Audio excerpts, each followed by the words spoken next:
बुद्धि वो सराहने लायक है जो बुद्धि जिन धर्म के आसेवन में लगे। वह बुद्धि किस काम की जो पड़ी पड़ी कर्मों का बंद करा दे, पाप कर्मों का बंद कराए, वो बुद्धि किस काम की है।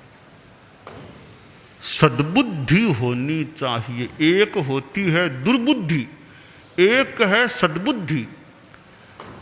ये जो बुद्धि अच्छे काम में लग जाए वो सद्बुद्धि है, जो बुद्धि गलत कार्यों में लगे वो दुर्बुद्धि कहलाने के लायक बन जाती है।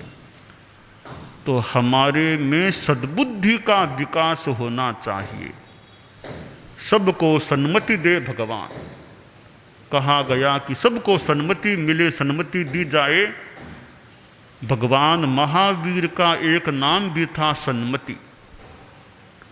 तो हमारी सन्मति हमारे पास रहे, सद्बुद्धि रहे, हम अपनी बुद्धि के द्वारा अपना कल्याण भी करें और दूसरों के कल्याण का भी प्रयास करें।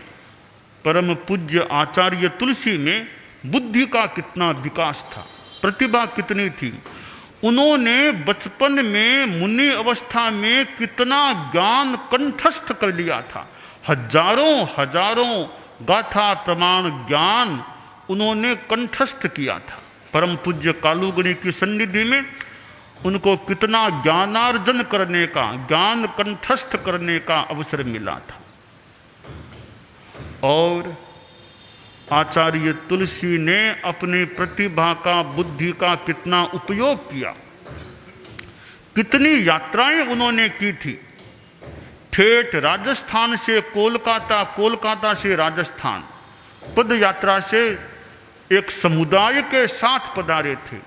राजस्थान से कन्याकुमारी, कन्याकुमारी से राजस्थान एक समुदाय के साथ पद यात्रा से पधारे थे, यात्रा की थी। और भी कितनी जगह पधारे थे, कितना कितना प्रवचन उन्होंने किया था। प्रायः सवेरे का प्रवचन तो उनका बंधा बंधाया था। सवेरे का व्याख्यान कुछ विशेष कारणों आदि से छोड़ दें तो प्रायः रोज सवेरे का प्रवचन तो उनका बंधा हुआ सा था। आचार्य काल में रात्रि में भी कितने कितने दिनों तक, कितने वर्षों तक उन्होंने प्रवचन किए।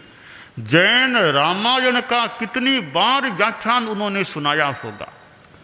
और वे प्रवचन करते थे उस पहले के जमाने में, तब माइक भी कहाँ था। बिना माइक के कैसे व्याख्यान सुनाते थे। हम लोगों को तो माइक सामने आ जाता है तो थोड़ी बोलने की सुविधा हो जाती है। हालांकि यह सुविधा गुरुदेव को खुद को भी मिल गई थी बाद में, तो हमें तो प्राप्त है यह सुविधा कि ज़्यादा जोर लगाने की ज़रूरत नहीं, आराम से बोलो, माइक काम कर देगा, माइक सुना देगा लोगों को। परंतु गुरुदेव तुलसी ने और हमारे उनसे भी पूर्ववर्ती आचार्यों ने तो माइक का कहाँ उपयोग किया। बिना माइक के प्रवचन करते थे। रायचंद जी स्वामी जैसे ऋषिराज महाराज, कोई एक जगह व्याख्यान पास वाले गांव तक उनकी उस वो आवाज़ का स्वर या आवाज़ सुनाई देती।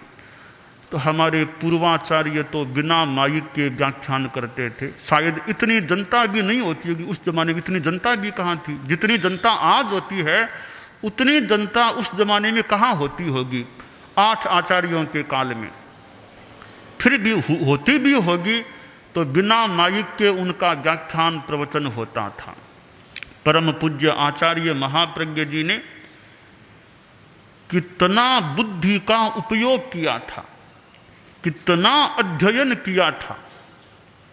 संस्कृत का कितना गहरा अध्ययन उन्हें प्राप्त था, उनके पास था। प्राकृत का ज्ञान उनके पास, और अंग्रेजी का भी कुछ ज्ञान उनके पास था। आचार्य महाप्रज्ञ जी अंग्रेजी का साहित्य भी देखते थे, पढ़ते थे। तो कितना उन्होंने बुद्धि का उपयोग किया था। तो हर आदमी में बुद्धि का होना अच्छा है। संस्कृत में कहा गया, शुद्धा ही बुद्धि ही किल कामधेनु। शुद्ध बुद्धि कामधेनु होती है। शुद्ध बुद्धि को कामधेनु कहा गया, यानी बुद्धि के साथ शुद्धि रहे, भाव शुद्ध रहे तो बुद्धि का अच्छा उपयोग होगा, बुद्धि गलत कार्यों में नहीं जा सकेगी।